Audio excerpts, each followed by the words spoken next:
சதா சர்வ காலமும் இறை நினைவை தன் பெருந்துணையாய் கொண்டு துயரக்கடல் நீந்தி பேரானந்த கரை சேர்ந்திருக்கும் நேயர்கள் அனைவருக்கும் எங்கள் அன்பும் பணிவும் நிறைந்த வணக்கங்கள். கந்தனும் கிறிஸ்டோபரும் மிக நெருங்கிய நண்பர்கள்.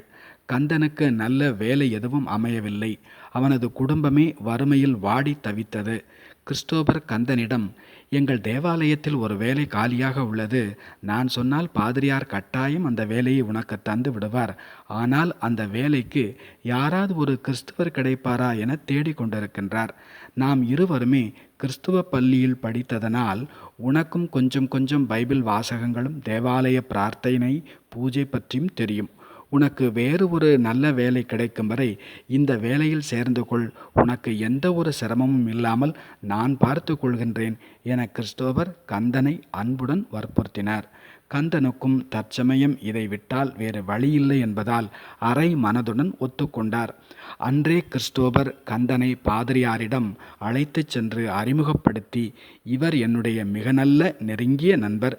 படிப்புக்கேற்ற வேலை கிடைக்கும் வரை இவர் நமது தேவாலயத்திலேயே பணியாற்றட்டுமே என கேட்க, பாதிரியாரும் தாராளமாய் வரட்டும், உன்னுடைய உயிர் நண்பன் எனும் பொழுது எனக்கு மேலும் மகிழ்ச்சிதான்.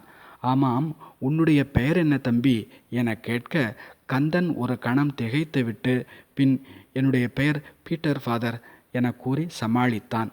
கந்தனும் மறுநாளே வேலையில் சேர்ந்தான்.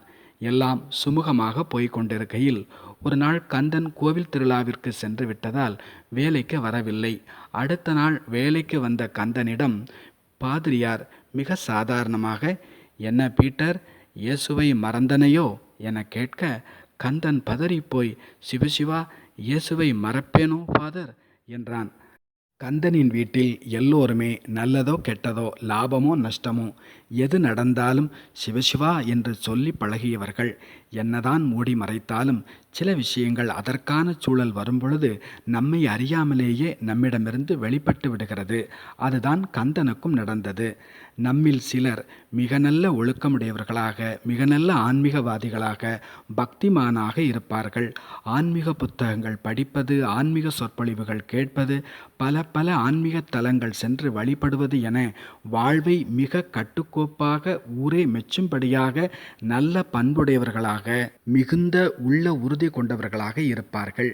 விதி யாரை விட்டது என்பது போல அவர்களது பொறுமையையும் சோதிக்கும்படி திடீரென்று ஏதாவது ஒரு அசம்பாவிதம் நடந்துவிடும் போது கோபம் கொண்டவர்களாக அவர் மாறி எல்லோரும் அஞ்சும்படி கத்திவிடுவார்கள். அல்லது துயர சம்பவம் ஏதாவது ஒன்று நிகழ தன்னையே மறந்து ஓ என கதறி அழுது இருப்பார்கள்.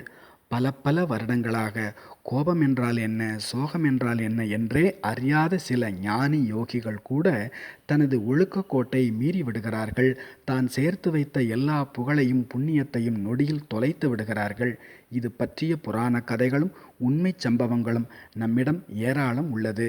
விழிப்புணர்வு என்பது ஒரு கணம் தவறினால் கூட பெரும் விபத்து, பேராபத்து நிகழ வாய்ப்புள்ளது.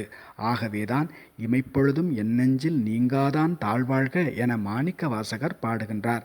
கண்ணிமைக்கும் நேரம் கூட இறைவனை அன்புடன் சிந்திக்காது இருந்துவிட்டால் நமது பழைய பாவ வினைகள், பழைய தீய குணங்கள் சுனாமி போல வந்து சேர்த்து வைத்த எல்லா புண்ணியத்தையும் நற்பெயரையும் தவிடு பொடியாக்கிவிடும்.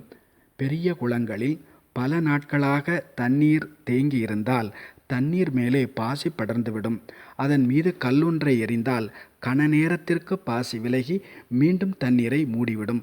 தொடர்ந்து கல்லை எறிந்து கொண்டே இருந்தால் மட்டுமே பாசி நிரந்தரமாக விலகிச் செல்ல ஆரம்பிக்கும். கன நேரம் கல்லெறிவதை நிறுத்திவிட்டால் பாசி மீண்டும் தண்ணீரை மூடிவிடும். அதே போலத்தான் ஏதோ அவ்வப்பொழுது இறைவனை நினைவு செய்து கொண்டிருந்தால் அவ்வப்பொழுது மட்டுமே நமது ஆத்மீக குணமும் ஞானமும் வெளிப்பட்டு பின் மீண்டும் மறைந்துவிடும். தொடர்ந்து குளத்தில் கல்லெறிவது போல சதா சர்வ காலமும் இடையறாது இறைவனை நினைவு செய்தால் மட்டுமே நமது அறியாமை திரை நீங்கும்.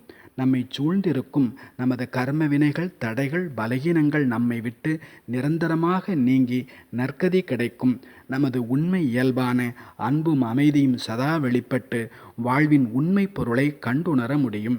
ஆகவேதான் நலம் தீங்கிலும் உன்னை மறந்தறியேன் என அப்பரடிகளும், நற்றவா உன்னை நான் மறக்கினும் சொல்லும் நா நமச்சிவாயவே என சுந்தரரும், பெற்ற தாய்தனை மகன் மறந்தாலும், பிள்ளையைப் பெறும் தாய் மறந்தாலும், உற்ற தேகத்தை உயிர் மறந்தாலும், உயிரை மேவிய உடல் மறந்தாலும், கற்ற நெஞ்சகம் கலை மறந்தாலும், கண்கள் நின்று இமைப்பது மறந்தாலும், நற்றவர் உள்ளிருந்து ஓங்கும் நமச்சிவாயத்தை நான் மறவேனே என வள்ளலாரும் இறைநினைவை போற்றி துதிக்கின்றார்கள். அத்தகைய இறை நினைவில் நாமும் சதா மூழ்கி கரைந்து கலந்திருப்போம். அல்லல் அறுத்து ஆனந்தமடைவோம். நல்லது. நன்றி. வணக்கம்.